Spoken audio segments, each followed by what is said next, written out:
Welcome to this Conveyancing Matters chat. Stu and I are going to talk about key undertakings.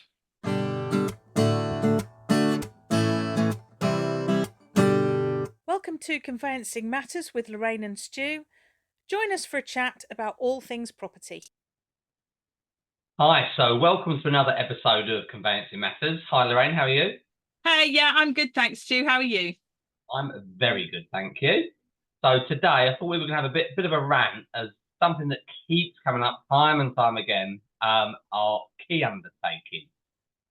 And the reason it's kind of got my goat a bit is the blasé nature in which we all seem to be treating them. So initially... So explain first what one is, what they use, why do we as conveyancers get asked about them? Well, basically, it's allowing the buyer access to the property in between the exchange and completion. And it's the paperwork, there we say, or the document which outlines the conditions behind that access. Yeah, so, and this, just to be clear, the property is obviously going to have to be empty that the buyer is buying, so it's perhaps quite likely to be a probate sale.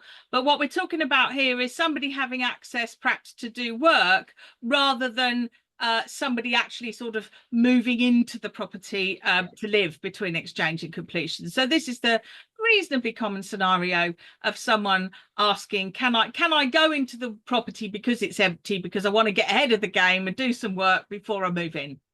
Absolutely, yeah. It kind of goes slightly against the ethos of exchanging and completion, though, doesn't it? Yeah, it does completely. So how often does it come up for you then, Stu? And what is the key undertaking itself? It's coming up, I would have said, on a weekly basis, but I think there's more and more infiltration from maybe the estate agent profession and offering key undertakings as a simple solution, perhaps to please people, may I say, without actually fully understanding the risks that are involved. And one of the reasons it's, I suppose, a bit under my bonnet at the moment is recently we've had a transaction where a client of ours has gone in to the property and done glorified redecoration works, but we haven't completed. So all of a sudden, that client's even more vexated than possibly they would have been before, because of course they had a baby on the way and they wanted to get in, decorate the spare room for the baby, and blah blah blah blah. So you could of course imagine the frustration and the emotion it's involved. Yeah, absolutely. I mean, and the key undertaking is, well, to be honest, often it's a document, isn't it, that actually the estate agent has on their system and just prints off and gets the buyer to sign. And of course, I mean, dare I say this, and I might be unpopular amongst some of our agent friends for saying this, but often it's one of those things that the agent would rather the seller and buyer didn't talk to their conveyancer about. They would rather just get it sorted without the conveyancer getting involved and being able to explain the risks. I mean, is that a fair statement? I think that's a sort of hitting the nail on the head, isn't it? I think the difficulty for me is the blasé way in which a seller and a buyer enter into this agreement without fully maybe having the advice that they should be having. Over the years, I've experienced numerous problems with key undertakings. I think I've mentioned on the show before, I had one circumstance where in a high street there was a flat above a shop, and a purchaser, and this was some time ago, so the deposit was lower than perhaps we talk about these days, but the deposit was handed over, exchange took place, key undertaking was entered into, and the buyer actually used the flat to scope out a bank opposite across the high street that they then went on to rob. No. A few weeks after the robbery, when the clients couldn't complete and the buyer had disappeared and they went back into their flat, there were firearms and whatnot that were used in that robbery. Oh my word! You see, I've had that one. I've also had times, in fact, I've had a couple of occasions where buyers have gone into the property and caused damage. Of course, they sign a document to say, well, if this is in your key undertaking, of course, but most of them will contain this, a clause to say that they won't make structural alterations. And of course, unbeknown to an innocent buyer perhaps that's going to be doing their DIY. I think 2, maybe 3 occasions, the low-bearing walls being knocked down, causing substantial damage to the property. We then all of a sudden kick back to, the insurance side of things and making sure the buyer's got the property insured and exchange. So it's just a mess it creates. And of course, what do we charge for that extra work that's carried out? We don't really budget for that when we give these estimates. No, And it's the additional fee that we charge for drafting a key undertaking. But more and more key undertakings I now see are possibly 5 points, maybe, within, or 5 conditions within that document. They seem to be getting more and more streamlined, shall we say. I've had vendors where people have gone in there and stripped all the copper work out of the property, taken all the fixtures. The value was worth more than the deposit, and all sorts of things over the years. But it all emigrates from that key undertaking. And, you've got other scenarios, exchange and completion, and the gap in between. I just sometimes wonder whether key undertakings are needed. Yeah, I think, well, of course, you practicing in Essex, Stu, that's why you have so much sort of juicy so many juicy key undertaking stories. But I think the thing that gets me about them is, you're absolutely right about the additional advice. Again, that's something that we just don't charge for. I think, property lawyers are ridiculous at charging, quite frankly. Again, it's technical advice, and it's a risk on the seller's side and the buyer's side, because you just said, one of your buyer clients did a lot of work to the property, and presumably improved the condition of the property. And of course, if the seller hadn't completed, the seller would be getting the benefit of that. And particularly if buyers want to spend a lot of money and get ahead of the game. I have to say that, key undertakings have always rather irritated me. Again, because frankly, quite a lot of agents don't give them the respect that they deserve in terms of the implications. Good way of putting it. I think also, though, I don't think this is exclusive to estate agents. I actually think a lot of conveyancers don't give them the respect they deserve. Yeah, I think that's a fair point. Actually, because I think people seem to be losing sight of the fact, in a more general sense, Stu, that part of our retainer is to point out the risk to people. So it does always seem a bit negative, because we're always saying, well, this is what could go wrong. And of course, the vast majority of situations, things don't go wrong.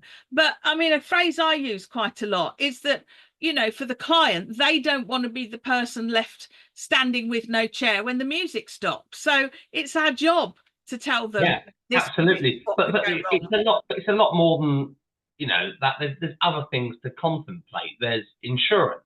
You've got to think about the terms of a seller's insurance. You've got to think about the terms of a seller's mortgage. And actually the fact that you're letting somebody into their property under a key undertaking, which in theory...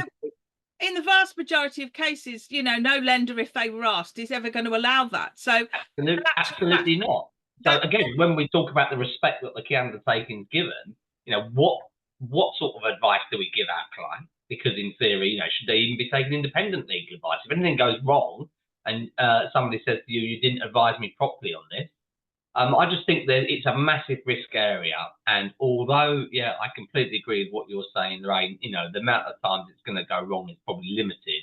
When these ones do go wrong, they're bad.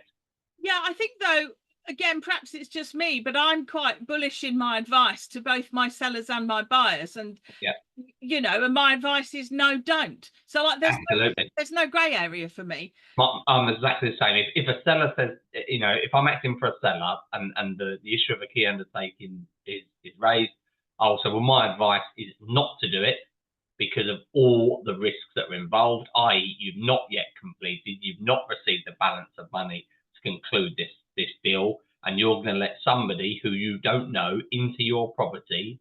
Yes, there might be a bit of paper which says they're going to give the agents back the keys at the end of the day, or yes, there might be a bit of paper that says they're only going to do a bit of redecoration. But what happens if, they tampered with the electrics and it caused a fire? What happens if all these different things, that came up? And, from a risk perspective, when you don't have to do it, and you've already in theory exchanged, sometimes I think the little bit of patience is a lot more risk-free than actually entering into this agreement. And if you do, and at the end of the day, we are only here to advise the client, of course, and if the client still wants to go ahead, then I think it's only quite right that you can charge a decent fee for A, drafting the agreement, and B, advising the client on that agreement. Yeah, absolutely. I mean, I do think, I mean, clearly, if the seller's property and mortgage, then the advice just has to be a straight no, simply because the lender won't agree. You know, we might say to the client, well, do you want us to contact your lender for consent? But they're just never going to give it. But of course, I think in many cases, the reason a property is empty is, as I mentioned, is because it will be a probate sale, and in many of those cases the property won't be in mortgage. But what but I think the additional advice and additional risk there, if you're acting for the personal representative seller, of course, is you owe duties to the beneficiaries as well. And you know, it's tempting to allow the buyer in, but as you've already said, Stu, if they leave the property in a poor state of repair and don't complete, well, it's distinctly possible that actually the buyer's deposit would not be sufficient to cover any damage caused to the property. And of course, yes, there's contractual rights, yes, there's issues of insurance, but all of those things are not going to help the seller personal representatives sell that property again. If it's in a worse state of condition, and if they sell it, you know, for less money, well, again, arguably they could, under the standard conditions of sale, try to pursue the earlier buyer who defaulted. But the age-old litigation points to is if they ain't got the money, they ain't got the money. And can't get blood out of the stone, no matter what a judge says or anybody else for that matter. You can't get blood out of the stone. No, and also, it's not just they've not got it. It's a yeah, it's not. I mean, I see plenty of buy-to-let properties where a tenant's already vacated during the course of the conveyancing, and it's those kind of circumstances where a buyer might want access. So there are still plenty where a client actually does have a charge secured over their title. And of course, they are breached willy-nilly, regularly, I would suggest. Yeah, I think provided you've given, I mean, you know, that's a challenging one, because if you know, I mean, would you, Stu, if you knew that property was in mortgage and the seller client said, I want you to advise me on a key undertaking anyway, I know you don't have a duty to the seller's lender because you're not acting for them, but would you actually do it? Would you give that advice if you knew the property was in mortgage? Because that's immediately going to put your client in breach of their mortgage conditions. Well, I think you're entitled to give the advice, yeah, but obviously you've got to absolutely spell it out crystal clear what it means. And if there is a problem, it might not be the immediate problem that the actual buyer has caused. It could manifest into something that ends up in Christ knows what. Yeah, exactly. I do think, you know, it is a concern. And I also think, you know, and I do say to my seller clients, when you get this question, you say, well, look, if this property, if it was in an ordinary chain, that we wouldn't be having this conversation. What gives the buyer the right to think, you know, they've got the right to sort of get ahead of the game here? If Mr. and Mrs. Buggins were still living in the property, it's just a conversation you wouldn't be having. So, you know, I do think it's a big favour that a seller gives to a buyer and a big risk that they take. But I'm just not so sure that the vendor fully understands that risk they're taking. And conveyancers plus estate agents spell that risk out. If you were, for argument's sake, let's just say it's an unencumbered property, and you were going to actually let somebody into that property for a week or weekend, and you were going to draft a license, how much would you charge for drafting a license, do you think? Well, I mean, I'd say you've got to be at least probably, if you were going to do it properly, I mean, you've probably got, it's a good couple of hours work. So theoretically, you shouldn't be doing it probably for much less than 500 quid plus VAT, if not more. But nobody's going to want to pay that. And all the agent is going to do is tell their seller that you're expensive and that they've got a key undertaking, for example, on their computer that they can print off and get everybody to sign now. Well, that herein lies the problem, isn't it? You know, again, you know, I see so many key undertakings that are barely more than 2 or 3 paragraphs, which, you know, has been cut and paste for the last sort of 10 years, but they're not really fit for purpose. No, I mean, well, of course, arguably, what you need to be doing actually is dealing with that under the contract itself. It actually should really be. And as I say, there clearly is a difference between, I mean, I always say, well, if somebody just wants to have access to measure up, then they don't need a key undertaking, because the agent who you, Mr. Seller, are paying lots of money to can accompany them to enable them to do a bit of measuring. Totally different story. But so you can try and counter the argument that way. But if the argument is also, well, we only want to do a bit of redecorating and we're not going to be touching the electrics or whatever, well, maybe.